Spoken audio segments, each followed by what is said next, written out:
Entonces, vamos a empezar entonces con la primera módulo, que es generalidades de intolerancia al gluten y enfermedad celíaca. Bueno, la enfermedad celíaca se denomina como una enteropatía inflamatoria crónica del intestino delgado que está mediada inmunológicamente y es causada por la ingesta de gluten en la dieta en individuos que están predispuestos genéticamente. ¿Pero qué es el gluten? El gluten representa el 80% de las proteínas de trigo, en el cual están compuestas por prolaminas, que a su vez las prolaminas están compuestas por gliadina y glutenina, en donde la gliadina es la fracción soluble en alcohol del gluten y la que contiene estos productos, por decirlo así, tóxicos, en donde finalmente atacan todo lo que es el lumen intestinal, y que también claramente van a estar para personas que están con predisposición genética a padecer enfermedad celíaca. Principalmente la funcionalidad del gluten es la elasticidad que pueda dar a la masa de harina, que más que nada es la consistencia y la esponjosidad. Las propiedades nutricionales del gluten, la verdad es que no son muchas, son de baja calidad, bajo valor nutricional y bajo valor biológico. No obstante, poseen un alto valor tecnológico. Espérenme un segundito, se me va a apagar el computador, lo voy a conectar.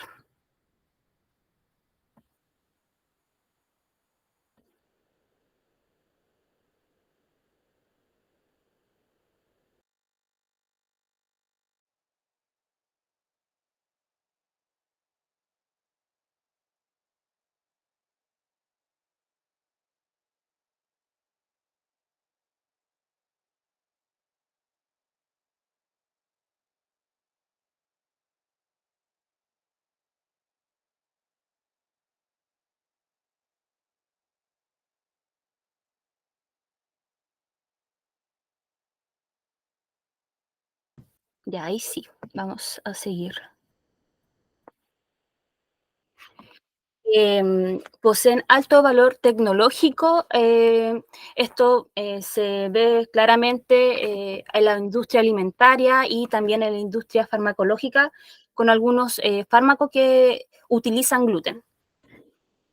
Pero principalmente en la industria alimentaria, donde se ha observado que ha habido un aumento de 5 veces más consumo y utilización del gluten en diferentes productos en comparación de hace 20 o 30 años atrás. Hay que considerar también que el gluten, como habíamos dicho, tiene bajo valor nutricional y carece de aminoácidos esenciales, por ejemplo, como la lisina. Tenemos granos con gluten y, por supuesto, granos sin gluten. Entre los granos con gluten está el trigo, la espelta, el centeno, la cebada, la avena, el camut, el triticale y la escanda. Y los granos sin gluten está el trigo sarraceno, el maíz dulce, el mijo, el maíz, arroz, quinoa y amaranto. Dentro de la patogenia de la enfermedad celíaca tenemos las guías de la EFSGAN, que son guías para el diagnóstico de enfermedad celíaca, donde definen esta enfermedad, que es una alteración sistemática de carácter autoinmune que se desencadena por el consumo de gluten y las prolaminas relacionadas en individuos con predisposición genética, y que además se caracteriza por la presencia de combinaciones variables, como son las manifestaciones clínicas gluten dependientes, que en este caso son los síntomas digestivos o extradigestivos que el paciente pueda tener. También tenemos los anticuerpos específicos de la enfermedad celíaca, como la inmunoglobulina A, antitransglutaminasa o la antiendomicio. Está el perfil genético de riesgo, si es que el paciente presenta los haplotipos HLA DQ2 o DQ8 y también si presenta la enteropatía. Espérenme un poco, que parece que quieren ingresar más compañeros. Sí, permitir. Ahí sí. Ya, sigamos. Dentro de los factores que predisponen la enfermedad celíaca están los factores genéticos y los factores ambientales, ¿ya? Dentro del factor genético tenemos la manifestación en en individuos genéticamente susceptibles, que en este caso presenten el haplotipo HLA-DQ2 o DQ8, y que está presente y que representa alrededor del 40% del riesgo genético de desarrollar enfermedad celíaca. Hay que considerar que este haplotipo está presente entre un 30 a un 55% de la población general o la población mundial, pero solo se manifiesta la enfermedad celíaca entre un 2 a un 3% de los individuos que poseen este haplotipo, ¿ya? También tenemos los factores ambientales como los patrones alimentarios, la cantidad de ingesta de gluten, que como mencioné anteriormente, la industria alimentaria ha aumentado la utilización de gluten en diferentes productos, por ende, indirectamente consumimos más gluten. Las infecciones al inicio de la vida, si en este caso el niño, la niña, el lactante, fue expuesto a antibióticos desde muy temprana edad, a infecciones víricas, infecciones bacterianas. También la microbiota intestinal, si es que hay daño a la microbiota intestinal, también debido a uso excesivo de antibióticos, por ejemplo, o si también el nacimiento, que se sabe que hoy en día no es lo mismo nacer por cesárea que por parto normal, ya que al parto normal hay una interacción directa entre la microbiota de la madre, no así con los niños nacidos por cesárea. Aquí tenemos una imagen donde nos muestra más o menos cómo interactúa la gliadina con las diferentes células en la lámina propia. Bueno, acá se observa el gluten que se divide a través de las enzimas en gliadinas. Estas gliadinas ingresan a través de las células epiteliales absortivas debido a que hay un aumento en la permeabilidad intestinal. Esto puede suceder por el aumento de las sonulinas, que son enzimas que ayudan a la permeabilidad intestinal a que esta aumente o disminuya, pero se ha observado que en pacientes con enfermedad celíaca, al haber gliadina, hay un aumento de estas sonulinas, por ende hay un mayor aumento de la permeabilidad intestinal. Cuando ya la gliadina ingresa por estas células epiteliales hacia la lámina propia, esta es deamidada por la transglutaminasa tisular, y esta gliadina deamidada también, una vez ya la lámina propia, se une a las células presentadoras de antígeno que presentan estos factores genéticos, estos haplotipos, que es HLA-DQ2 o DQ8, y a su vez se van a unir a estas células TCD4, que va a desencadenar dos respuestas, una respuesta celular y una respuesta humoral, en donde la respuesta celular va a ser a través de la liberación de citoquinas, una sobreexpresión de interleuquinas como la interleuquina 15, o un aumento de los linfocitos intraepiteliales, y por ende ya presenta la atrofia de las vellosidades, la hiperplasia de las criptas y la linfocitosis intraepitelial aumentada. Y en el caso de la respuesta humoral tenemos a través de las células B, que es la creación de estos anticuerpos como la antigliadina, antitransglutaminasa tisular y la antiendomicio, que ya van a ser las encargadas también de, al momento de hacer las pruebas serológicas, que nos den estos marcadores de anticuerpos. Dentro de los síntomas clínicos tenemos los síntomas digestivos y extradigestivos, y dependiendo también del grupo etario, vamos a ver diferentes síntomas. Por ejemplo, los niños con síntomas digestivos tenemos las diarreas fétidas, abundantes y grasosas, vómitos, anorexia, distensión abdominal, dolor abdominal y defectos en el esmalte dental debido a estos vómitos que presenta. Dentro de los síntomas extradigestivos niños está la irritabilidad, astenia, tristeza, apatía, malnutrición, hipotrofia muscular, retraso ponderoestatural y anemia ferropénica. En los adolescentes, los síntomas digestivos pueden ser principalmente diarrea malabsortiva, estreñimiento y dolor abdominal. Y dentro de los síntomas extradigestivos está la anemia ferropénica, meteorismo, estomatitis aftosa, dermatitis atópica, retraso puberal, menarquia tardía en caso de las niñas o preadolescentes, astenia, baja, talla baja y cefaleas. Y los síntomas digestivos en adultos, principalmente está la diarrea malabsortiva, inapetencia, dispepsia, pérdida de peso, que se observa mucho en adultos, colon irritable, estreñimiento, algún cáncer digestivo. Y dentro de los síntomas extradigestivos está la apatía, irritabilidad, astenia, depresión, dermatitis, herpetiforme, anemia ferropénica, abortos, infertilidad y menopausia precoz mujeres, también neuropatías periféricas que podrían presentar. Y dentro de los celiaquía tenemos 4 tipos de celiaquía que tienen diferentes características. Por ejemplo, está la celiaquía clásica o la sintomática, que se manifiesta comúnmente en la infancia y se caracteriza por sintomatologías digestivas y más digestiva que extradigestiva principalmente, como la diarrea, dolor abdominal, bajo peso, vómito, fatiga. Después tenemos la celiaquía asintomática o la subclínica, que esta suele darse en adolescentes y en adultos principalmente. Y bueno, los síntomas no son tan sugestivos como la forma clásica, puede presentar o no presentar estos síntomas, ¿ya? Y la estructura del intestino puede presentar lesiones y puede dar positivo a pruebas serológicas. Está también la celiaquía potencial, que el paciente no presenta daño intestinal, pero sí cuenta con rasgos genéticos e inmunológicos predisponentes a manifestar la enfermedad, como por ejemplo la predisposición genética, ¿ya?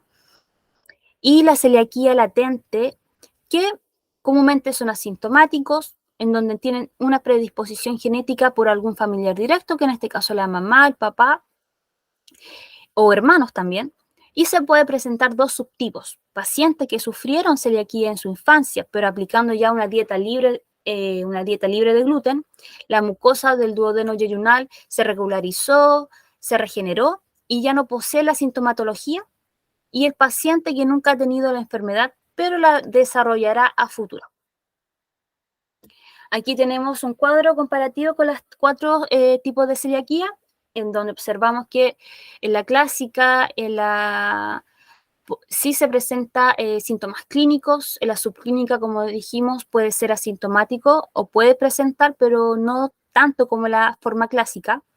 También la predisposición genética, que está en los 4 tipos de celiaquía. La lesión histológica, que se presenta en la clásica y la subclínica, pero no en la potencial. Y en la latente podría presentarse en el futuro en caso de que se desarrolle la enfermedad celíaca, o se presentó en el pasado, pero actualmente ya no tiene la lesión histológica. Y la autoinmunidad, en donde se presenta en casi toda excepción de la autoinmunidad latente, que es previa cuando ya no presenta autoinmunidad debido a que ya no hay lesión histológica en este paciente. ¿Cómo se diagnostica la enfermedad celíaca? Primero tenemos estos 4 puntos principales, que es la sospecha clínica, que es la principal, las pruebas serológicas, los marcadores genéticos y la biopsia duodenal yeyunal.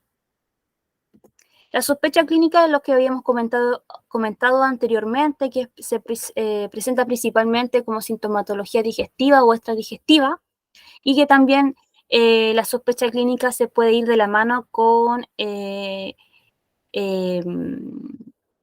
la predisposición genética, que puede darse a través de los padres, que en este caso un papá o la mamá que está diagnosticado con enfermedad celíaca, y que si el hijo presenta sintomatología o sospecha clínica, ya hay una alta probabilidad que ese niño también sea celíaco. Tenemos también las pruebas serológicas, donde están estos anticuerpos, como la antitransglutaminasa tisular tipo inmunoglobulina A, que posee una alta sensibilidad, lo mismo que la antiendomicio tipo inmunoglobulina A, o más conocido como EMA, que también es un test de confirmación y tiene una alta especificidad para detectar la enfermedad celíaca. Y también están los anticuerpos de clase IgE, que son antitransglutaminasa o antipéptidos de amidados de gliadina, que se utiliza más que nada en pacientes que tienen poca inmunoglobulina A, eso debido por alguna enfermedad autoinmune que pueda padecer, ¿ya?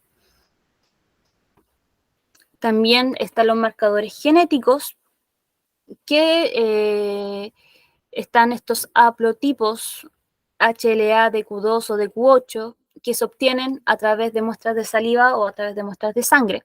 Recordar que un resultado positivo no confirma realmente si el paciente vaya a presentar o a generar enfermedad celíaca. Recordemos que un 30 o un 55% de la población puede presentar este haplotipo, pero solo un 2 o un 3% va a desarrollar la enfermedad celíaca. Cuando ya el resultado es negativo, se descarta un 99% la exactitud, la probabilidad de tener enfermedad celíaca. Y tenemos el gold estándar ya de las pruebas para diagnóstico de enfermedad celíaca, que ya es la biopsia duodeno-yeyunal, que esto se realiza a través de una endoscopia digestiva alta para observar si existen hiperplasia de criptas, atrofia de la vellosidad del intestino delgado y el aumento de linfocitos intraepiteliales, ¿ya? Esto, una vez que se hace la EDA, se saca la biopsia y a través de esta biopsia, a través de los criterios de March, se va a observar el grado de lesión por medio de la inflamación y el aplanamiento de la vellosidad del intestino. Nosotros tenemos aquí diferentes criterios, que está del normal, que es 0, donde las vellosidades están completamente sanas, y ya a medida que va avanzando hasta del 1 al 3, se observa ya un deterioro de las mismas, donde la infiltrativa o la 1 hay un aumento de los linfocitos intraepiteliales, pero todavía no se observa ni hiperplasia de criptas, ni tampoco atrofia vellositaria. Ya en la hiperplásica 2 hay un aumento de los linfocitos intraepiteliales y ya se observa una hiperplasia de criptas. Ya cuando pasa al tipo 3, se va a dividir en 3 subtipos, que es 3A, 3B y 3C, en donde ya se observa claramente un aumento de los linfocitos intraepiteliales, la hiperplasia de las criptas, pero además ya está la atrofia de las vellosidades, que pueden ser parcial en caso de la 3A, subtotal en caso de la 3B o total ya en caso de la 3C. Y el tratamiento, una vez diagnosticado la enfermedad celíaca, y es hasta el día de hoy lo único eficaz, es la dieta libre de gluten, ¿ya? No hay medicamentos hasta el día de hoy que puedan inhibir la activación de las gliadinas que pasen, por ejemplo, al lumen intestinal y que produzcan esta respuesta celular y humoral. Hay estudios que están en fases clínicas, pero hasta el momento solamente están en fases clínicas, no hay mayor estudios tampoco que puedan decir que efectivamente van a sacar un medicamento, un fármaco de aquí a 1, 2, 3 años más para combatir la enfermedad celíaca. Así que por el momento el tratamiento es una dieta libre de gluten de por vida, ¿ya? Acá en Chile tenemos fundaciones, corporaciones como Convivir y Coacel, que ayudan a través de sus páginas web a dar más que nada como introducir a estos pacientes con enfermedad celíaca, qué es lo que es la enfermedad celíaca, la sintomatología, alimentos que puedan ser consumidos, que ellos puedan consumir tranquilamente, cuáles deben ser lo que deben evitar a toda costa para no presentar sintomatología. Ya también son los encargados de poder ¿cómo se dice? Observar, corroborar que efectivamente se esté cumpliendo las reglas, por decirlo así, de que efectivamente es un producto libre de gluten, que no pase las 5 partes por millón. como está establecido en el Reglamento Sanitario del Alimento acá en Chile. Y también son los encargados de efectivamente dar esta espiga tachada que diga sin gluten, ¿ya? A los productos que efectivamente que no contengan gluten. Y vamos a hablar ahora de la sensibilidad al gluten no celíaca. Más que nada, no, decir que es una enfermedad relativamente nueva. Si bien en los años 80 se habló un poco de, de esta nueva enfermedad que no era completamente igual a la enfermedad celíaca, ya que a diferencia de la enfermedad celíaca no hay cambio en la permeabilidad intestinal a diferencia de la enfermedad celíaca, solamente hay sintomatología. Pero hace un poco más de 10 años se han hecho estudios, se han vuelto a hablar sobre la sensibilidad al gluten no celíaca, pero aún así hoy en día no hay muchos estudios que hablen o que especifiquen del por qué se pueda producir esta sensibilidad al gluten no celíaca, ¿ya? La sensibilidad al gluten no celíaca involucra una activación de la respuesta innata a la gliadina, pero sin respuesta adaptativa que este daño a la vellosidad del intestino como la enfermedad celíaca, como había dicho. Tenemos este cuadro comparativo con diferencias entre la enfermedad celíaca y la sensibilidad al gluten no celíaca, donde podemos observar la patogénesis en la enfermedad celíaca, que es autoinmunitaria y posee una respuesta adaptativa, no así la sensibilidad al gluten no celíaca, que no es la reacción inmunológica, no está esclarecida, probablemente sea innata y que pueda también tener relación o reacción, en este caso, a otro compuesto de gluten y no necesariamente la gliadina como la enfermedad celíaca.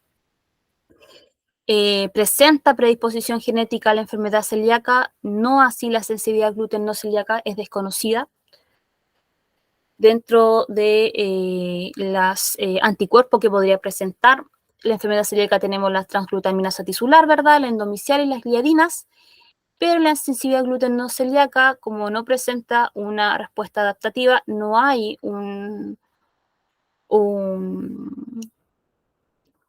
una respuesta a anticuerpos, por ejemplo, que pueda presentar anticuerpos, como la enfermedad celíaca. En relación al daño histológico, la enfermedad celíaca tiene esta atrofia variable a severa dependiendo del criterio de March. Estas linfocitos intraepiteliales aumentados, ¿verdad? No así la sensibilidad al gluten no celíaca, que no hay una enteropatía, no hay atrofia, no hay linfocitosis, ¿ya? El tiempo transcurrido entre la exposición de gluten y los síntomas en la enfermedad celíaca pueden ser de semanas a años, pero la sensibilidad al gluten no celíaca puede ser de horas a días, ¿ya? Es al momento de exponerse a gluten o a gluten en general, los síntomas pueden ser más que nada más inmediatos que la enfermedad celíaca, que es más, por decirlo, acumulativa a través de las semanas, a través de los años, hasta que ya finalmente el daño del intestino es lo que produce también toda la sintomatología también de la enfermedad celíaca. Y los síntomas. Como había dicho anteriormente, la enfermedad celíaca presenta síntomas digestivos y extradigestivos y atípicos, y la sensibilidad al gluten no celíaca principalmente es dolor, distensión abdominal, que a veces igual puede ser confundido con el síndrome del intestino irritable, ¿ya? Dentro de las complicaciones a largo plazo tenemos el daño intestinal, el cansancio, dermatitis epidemiforme, osteoporosis y cánceres digestivos en la enfermedad celíaca, pero como la sensibilidad al gluten no celíaca es una enfermedad relativamente nueva, que no hay muchos estudios aún que hablen sobre esta, no se ha observado aún algún tipo de enfermedades asociadas a esta condición ni complicaciones a largo plazo. Estas aún son desconocidas. Dentro del diagnóstico para la sensibilidad al gluten no celíaca tenemos la sintomatología que se va a dar por el consumo de gluten, Los exámenes serológicos de enfermedad celíaca deben dar negativos, porque recordemos que la sensibilidad al gluten no celíaca no tiene una respuesta adaptativa, por ende no hay anticuerpos. Las pruebas inmunológicas también deben dar negativas. La biopsia duodenal debe arrojar un resultado normal. Y ya hay que aplicar una dieta libre de gluten durante 3 semanas. Una vez ya pasado ese tiempo, se reincorpora el gluten a la dieta y si hay una reaparición de los síntomas, ya se puede dar un diagnóstico de sensibilidad al gluten no celíaca, ¿ya?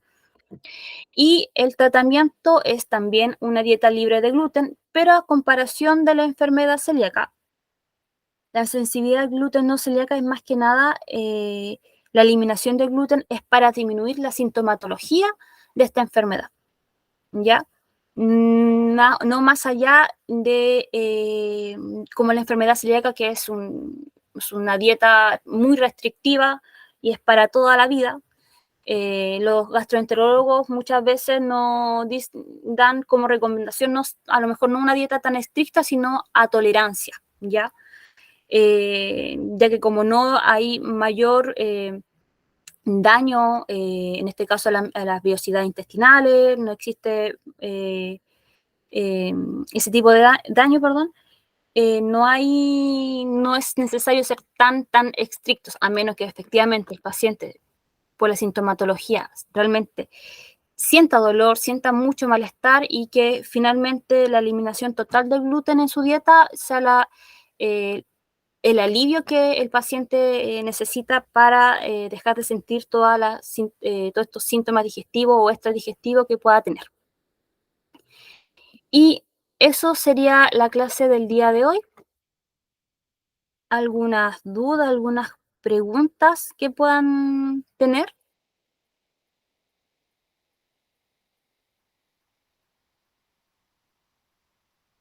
Si no tienen preguntas ni dudas, voy a dar entonces la clase por terminada el día de hoy. Recordad que tenemos clases el próximo jueves a las 6 de la tarde. En esta clase vamos a hablar sobre alergias alimentarias, por si acaso, ¿ya? Que estén muy bien, espero que tengan una linda tarde, un resto de tarde que les queda. Hasta luego.